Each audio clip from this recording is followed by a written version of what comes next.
Double complete হলো শেষমেশ। Complete আমি বলেছিলাম মিশন অ্যাকমপ্লিশ বিকম অ্যাকমপ্লিশড হলো আজকে।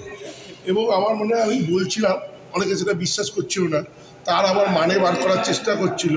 এটা ঈশ্বরীয় সাফল্য। যারা এই সাফল্যটাকে সহ্য করতে পারছে না তারা হিংসে করছে, তারা ভয় পাচ্ছে এই সাফল্যটাকে।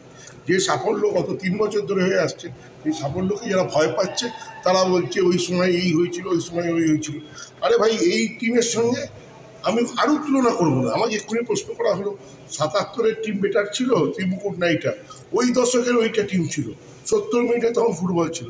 এখন টেকনিক অনেক পাল্টে গেছে, 90 মিনিটের খেলা, এর সঙ্গে তুলনা হতে পারে। এটা ঈশ্বরীয় সাফল্য।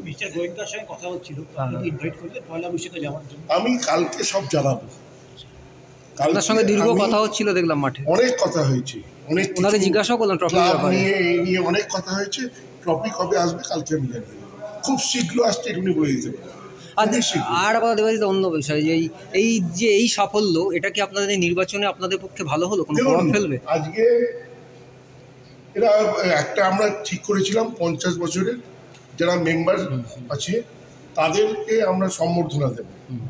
তো তার বিরুদ্ধে সঞ্জয় বোস চিঠি দেন ইলেকশন কমিশনকে, যেটা মেম্বারদের প্রভাবিত করছে।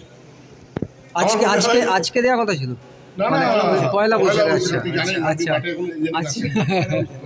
দেওয়ার কথা হয়েছিল এবং আমরা ডিসিশন নিয়েছি।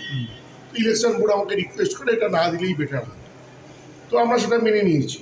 কিন্তু আমার মনে হয় মেম্বাররা অনেক বেশি প্রভাবিত হয় খেলার থেকে। তাহলে আমার খেলাটা হারা উচিত ছিল, হারলে আমার মনে হয় মেম্বাররা প্রভাবিত হতো না।